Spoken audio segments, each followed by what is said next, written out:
የሚቀጥለው ካቢኔ አባላት ሚሴንሶታ ካቢኔ አምሪያትን ራወንቶታን ኤጉ ሚኒስትሮonni ሚሴንሶታ ካቢኔ ta'uun filatamtan ergamni keessan inni ijoon hannaa fi kadhattummaa balleessuudha. Abbaa warra kamuudame obbo Qajeela Mardaasaa maal jedha? Filannootti yaannee haala nagaa keessatti filannoonis deemee adda bilisummaa Oromoo filannoo keessaa dhiyaate kanarra bal'aa bakka bu'ummaa kanarra bal'aa argamuu numa danda'ame ture. Facebook oduu soba dhaabsisuu dandeetti sagantaa keessa sanbeessifna kanaaf oduu dabalataan waliin tura an Asli Galgalo.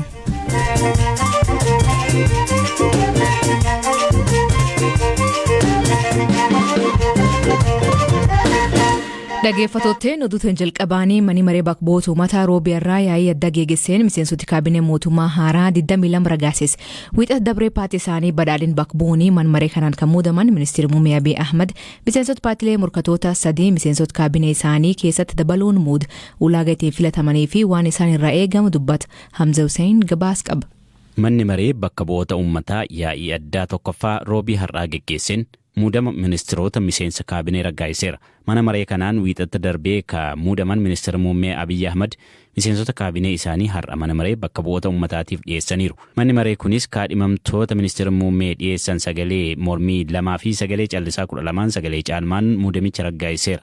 Ministeerri muummee Abiy Ahmad miseensota kaabinee haaraa har'a mana maree bakka bu'oota uummataatti dhiyeessan keessatti miseensota paartii mormitootaa keessaa 3 dabalaniiru. Haaluma kanaan paartii ABO'rraa obbo Qajeelaa Mardaasaa ministeera aadaa fi ispoortii, durataa paartii Zeemaa Dr. Biraanuu Naggaa ministeera barnootaa fi durataa paartii ABN Dr. Ballataa Mollaa ministeera innoveeshinii fi teeknooloojii ta'uun muudamaniiru. Walumaa galatti manni maree bakka bu'oota uummataa muudama ministeerota 22 ministeera muummeetiin dhiyaatan raggaa'iseera. Ministeerri muummee Abiy Ahmad wayita kaabinoota isaanii kaadhiman ulaagaa ittiin filatanis ibsaniiru. ለሚቀጥሉት ዓመታት አሁን በጸደቀው ስትራክቸር የካቢኔ caasaa mootummaa amma ragga'een namoonni dhuunfaa waggoota dhufaniif biyyattii amanamummaan akka tajaajilaniif muudamaaf dhiyeesse kunneen madaalliiwwan bu'uuraa ittiin filanne keessaa inni ijoon adda addummaan siyaasaa kaabinee ta'anii waliin hojjechuu kan nama dhowwu ta'uu hin qabu ka jedhudha. Ilaalcha adda addaa qabaannus waltaanee hojjechuu qabna. Sagalee mootummaa hundeessuuf nu dandeessisu argannus warra kaanis hirmaachisnee yoo hojjenne biyya keessatti gara fuulduraatti akka carraa paartiin mootummaa hundeessuuf sagalee isa dandeessisu argate yoo dhibellee shaakalliin kun galtee gaarii ta'a. Kanaafuu haala baratame keessaa baana kan jedhudha.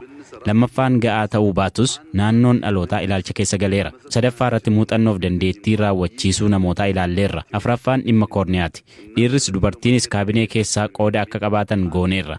Kan biraan dhimma kootaa qofa osoo hin taane dandeettiif xiyyeeffannaa kennineerra.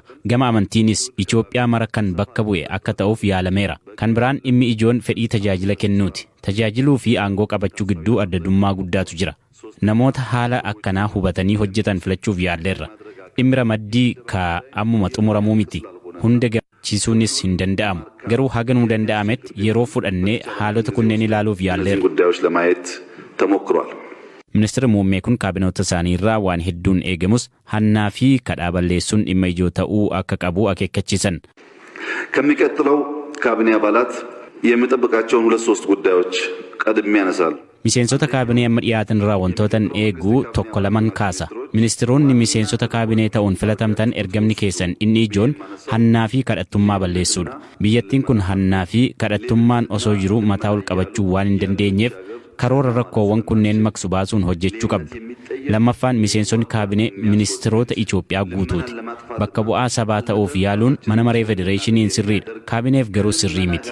Namni tokko ministeera dhimma alaa yoo ta'e lammiilee Itoophiyaa hunda walqixa tajaajila. Namni tokko ministeera qonnaa yoo ta'e lammiilee Itoophiyaa hundaaf ministeera qonnaa ta'ee hojjeta. Naannoo tokko qofaaf yaadee ka hojjetu yoo ta'e Itoophiyaa yaadnu sana akka nuti hin uumne waan gufuu nutti ta'uuf miseensi kaabinee hunduu ammarraa dhimma kanarratti akka itti yaaddan isin gaafadha. Sadaffaan ammoo paartilee morkattootaa keessaa miseensota kaabinee keessa galchaa waan jirruuf miseensota mana maree bakka bu'oota uummataa fuulduratti kanan hubachiisu barbaadu. Tokkoffaa jaarmiyaa hoogganuu fi jaarmiyaa mormuu gidduu garaagarummaa guddaatu jira. Ala teenyee yoo morminu wantoonni hedduun ni salphatu. Keessa seennee jaarmiyaa yoo hooggannu bu'aa bayii hedduu qaba. Jaarmiyaan haala mijataa nama simatu hin qabu. Hundi keessanuu karaa sirreessuun baasuu danda'uu qabdu. Itoophiyaa keessatti mootummaa qindaa'aa waliin hundeessuun waan hin danda'amneef itti gaafatamummaa dachaatu nurra jira. Ministeera ta'uu qofa osoo hin taane yaadonni biroonis kaabinee keessatti dabalamuun muuxannoo haaraa waan ta'eef dirqamni keenya dachaadha jettanii yaaduu qabdu. አደራ ልላችሁ እፈልጋለሁ። Paartii isaanii fi mormitoota keessaa kanneen muudaman hundi yaada isaanii teellaatti dhiisanii miira tajaajiltummaan qophaa'uu akka qabanis dhaamaniiru. በተቃዋሚ ጎራ ያሉም በመንግስት ጎራ ያሉም ሰዎች በጋራ በኮሚቴ ስለሚሰሩ Garee mormitootaa keessaas ta'ee garee mootummaa keessaa akka walitti dhuftan waliin koreedhaan waan hojjettaniif waliin kanan isin beeksisuu fedhu hundi keessanuu sammuu gaarii yaadu qabaachuu qabdu. Abalu paartii kamirraa dhufee akkamiin muuxannoof beekumsa akkanaan na hoggana jechuun komiirraa eegaluu osoo hin taane sammuuf onnee keenya bannee abdiidhaan eeguu qabna. Kana yoo hin taane osoo hin eegaliin hojiin gufachuu eegala. Yaada dhuunfaa keenyaa dhiisnee miira tajaajiltummaan dhiyaachuu qabna. Mootummaanis morkattoonnis wal ta'uun guddina biyyaaf akka hojjennu dhaamuun barbaada. Namoota paartii mormitoota keessa muudaman tokko ta'ee qondaalaa bilisummaa Oromoo obbo Qajeelaa Mardaasaa obbo Qajeelaan ministeera aadaa fi ispoortii ta'uun muudama. Muudama isa kanaan booda turtii waliin taasifneen akka nuun jedhu.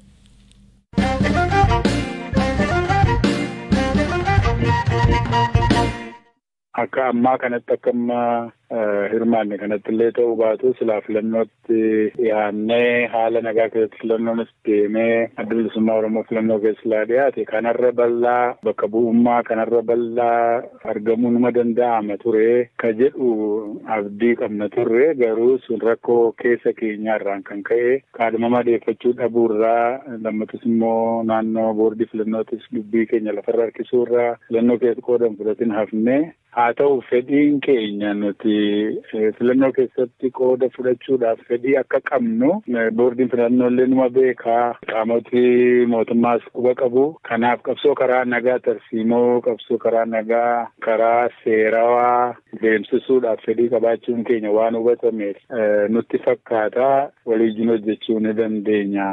Kaabinee keessa galchinee namoota morkattoota dhaaba morkattootaa irraa akka jedhu dubbatamaa ture akka muummee ministeeraatti yeroo garagaraatti dubbatamaa ture. Sanuma itti fufuma sanaati jennee fudhanna gaanutu naannoo Oromiyaa irraati akka adda bilisummaa Oromootti nuuf amma tokko nuu kennan paartiilee hedduu jiranii sadarkaa adda addaatti kennaa jiranii kana keessatti nuufis hanga ta'e kennanii.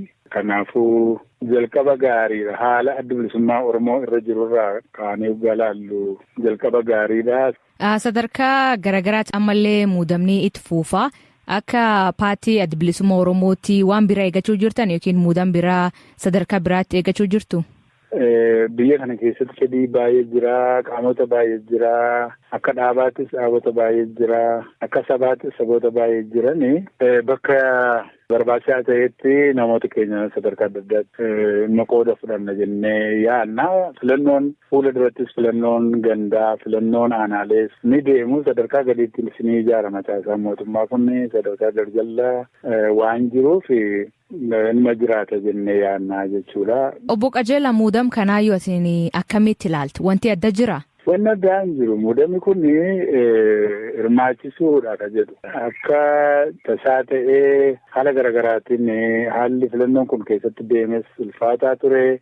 Haala adda bilisummaa Oromoo keessa ture, keessa darbeef keessa jirrus beekamaadha. Hirmaannaan kun hirmaachuun barbaachisaadha. Bal'isuu ka jedhu yaadoti adda addaa mootummaa keessa jiraachuun namooti garaagaraa mootummaa keessa jiraachuun ilaalchi garaagaraa wal bira jiraachuun barbaachisaadha ka jedhu paartiin biyya bulchuu amantaa akkasii akka qabuudha kan isaan dubbatanii nutis akka mormituutti akka morkataatti akka biyyaatti waa waliin qabna garaagarummaa keenya poolisii adda addaa qabnu qabannee akka biyyaatti waan dursi kennamuufii qabu jennu irratti walii wajjin hojjechuudhaaf wal hubannee deemaa jirra jechuudha. Kaayoon paartiin hundinuu kaayoo fi qabdi. Kaayoon paartii teessaniitiif kan mootummaa addaa. Aangoo siif kennama kanaan akkamiin yaada keessan hojiirra oolchuu dandeettan? Imaammatooti jiran imaammatooti gaaffii qaban yoo jiraatan kana walii akeekna. Riiformiinis hin ta'a mootummaa keessatti yeroo garaagaraatti ministirii garaagaraa keessatti instituushinii keessatti riiformiin ni ta'a waan ni wayya jennu ni gumaachina. Waan immoo akka waliigalaatti poozitiif ta'an immoo fuunee hojiirra oolchina. Akka qaamaattis ni hojjenna nuti waan biyyaati kan hojjetan. Waan immoo akka namaattis akka paartiittis ni ta'a ni wayyaa biyya kanaaf ni gargaara. Uummata kanaaf ni gargaara jennu immoo kontribuutii ni goona jechuudha. Ayyee galatoomii obbo Qajeelaa. Ulfaadhatisi.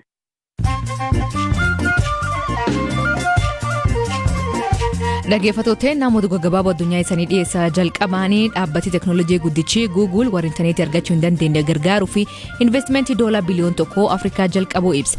Google piroojeektiin kun biyyoota Afrikaa ka Keenya, Afrikaa Kibbaa, Gaanaa fi Nigeeriyaa keessatti gaggeeffamuu hima. Dhaabbatichi aappii Google Go fi Boolo jedhamu ka daa'imman afaan Ingiliffaa baruu gargaaru Keenyaa fi Afrikaa Kibbaatti eegale. Mani maree nageen mootummaa gamtoomanii yeroo 10 irraa dhimma Itoophiyaa irraa mari'achuu fi akka mari'atu ibsam. Kana man marichaa agenda peace and security in Africa jalatti haal naannoo Tigraay irratti akka mari'atu ibsi man marichaa beesis. Marii irraatiin barreessaan olaanaan dhaabbatichaa Antonio Guterres hojjettoonni dhaabbatichaa 7 Itoophiyaa akka ba'an ajajanii akkasumas rakkin biyyattii kee jiru irratti haasa'iin taasisaa jedhamee eegama. Daa'imman Afrikaa dhibee busaa yookiin qandhoo waggoota 1000 fi lubbuu ijoollee hedduu galaafatee irraa ittisuu fi tallaaliin kennamuuf durtaan dhaabbata fayyaa addunyaa Dr. Tedros Adhanom tallaaliin kun Afrikaatti kennamuu fi raggaasifamuun seena qabeessa ta'uu ibsa. Bara 2019 qofa daa'imman 260tti dhukkubichaan du'uu himan. Dhaabbanni godaantota addunyaa IOM Itoophiyaa keessatti namooti miliyoon 1.8 qe'ee isaanii irra buqqa'anii fi da'oo dhiyeessuuf $21 miliyoon akka barbaachisu beesis. Waraana mootummaa federaalaa fi humnoota TPLF jidduutti mudatu hordofee namoonni buqqa'anii 233 ol buufataalee 53 keessatti deeggarsi taasifamaa fi jiraa jedhan. IOM deeggarsi argamuu baannan namoonni buqqa'an gara kohamatti galuuf deemanii jedhu.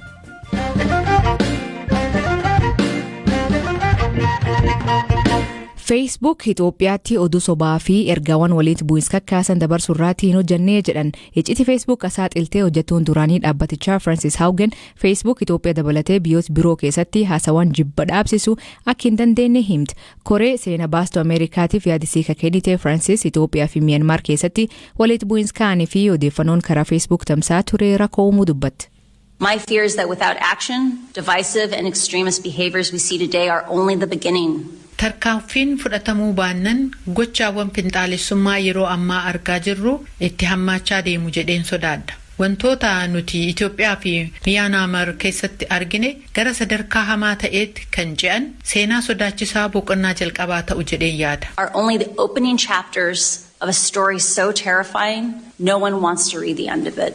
Duraan dhaabbata Facebook keessa hojjechaa ka turte dubartiin waggaa 37 Francis Haugen jaarmiyaan kun odeeffannoowwan sobaa ergaawwan walitti bu'iinsa kakaasan akkasumas haasaawwan jibbiinsaa tatamsaasuu dhaabuu irratti hojjechuu akka hin dandeenye koree seera baastuu Ameerikaatti himteetti.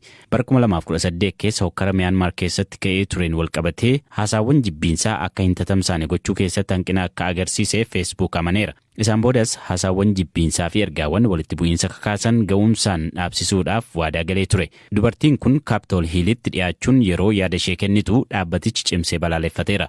Dhaabbileen akka Facebook fuula isaanii irratti ergaawwan qaama sadaffaa baasaniif itti gaafatamummaa akka hin fudhanneef seera dhowwu keessatti keewwata 230 irratti jijjiiramni akka taasifamu Francis gaafatteetti. Facebook abbootii irree fi dhaabbilee shororkeessitoota ta'aniin faayidaarra oolaa akka jirus haasaa taasiste kanaan saaxilteetti hojjettuun duraanii dhaabbatichaa. Ergaawwan akkasii biyya akka Itoophiyaa sabaan wal qoodanii raafamaa jiran keessatti walitti bu'iinsa kaasaa jira jechuunis dubbatteetti. Haasaa hojjettuun duraanii Facebook Francis taasiste hordofee dhaabbatichi deebii haasawa sana faalleessu kenneera. Dubbi himaan Facebook Andy Stone Francis dhaabbaticha keessa ka hojjette waggoota 2 qofa ta'uu isaarra darbee karaan gabaasaawwan kallattii ittiin argattu hin qabdu jechuun fuula Twiiteraa isaa irratti barreessee ture.